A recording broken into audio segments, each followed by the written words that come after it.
ডিব্ৰুগড় জিলাৰ টেঙাখাট ৰাজচক্ৰ অন্তৰ্গত ডিৰিয়াল চাহ বাগিচাৰ পয়লাবাৰী অঞ্চলত পিঞ্জিৰাবদ্ধ এটা প্ৰকাণ্ড নাহৰ ফুটুকী বাঘ।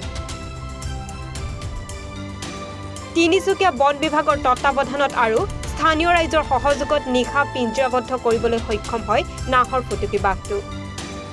নাহৰ ফুটুকী বাঘটোৱে কিছুদিন ধৰি এই অঞ্চলত পশুধন ভক্ষণ কৰি সন্ত্ৰাস চলোৱাৰ লগতে চাহ বাগিচাৰ চাহ শ্ৰমিকসকলৰ কামত অসুবিধাৰ সৃষ্টি কৰি আহিছিল। পিঞ্জিৰাবদ্ধ হোৱাৰ পাছত পুৱা আহি তিনিচুকীয়া বন বিভাগে নাহৰ ফুটুকী বাঘটো নিজৰ জিম্মাত লয়। টেঙাখাটৰ পৰা মনজিত বৰাৰ প্ৰতিবেদন, এনিভল 24।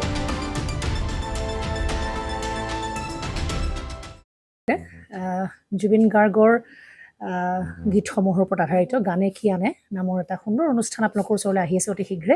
অহা 15 আগষ্টৰ পৰা ধেমাজিৰ পৰা প্ৰথম অডিশ্যন আৰম্ভ হ'ব আৰু সেই অডিশ্যনৰ যোগেদি বিভিন্ন কণ্ঠশিল্পীসকলে যিসকলে এই অনুষ্ঠানত যোগদান কৰিব বিচাৰে তেওঁলোকে এই অডিশ্যনৰ যোগেদি আগবাঢ়ি আহক আৰু জুবিন গাৰ্গৰ বহুত ভাল লগা গান আমি সদায় শুনি আহোঁ আৰু আপোনালোকৰ যদি ভাল লগা গান থাকে জুবিন গাৰ্গৰ আপোনালোকে গাই ভাল পায় তেন্তে অডিশ্যনত যোগদান কৰক। মোৰ ফালৰ পৰা আন্তৰিক শুভকামনা থাকিল এই সম্পূৰ্ণ অনুষ্ঠানটোলৈ।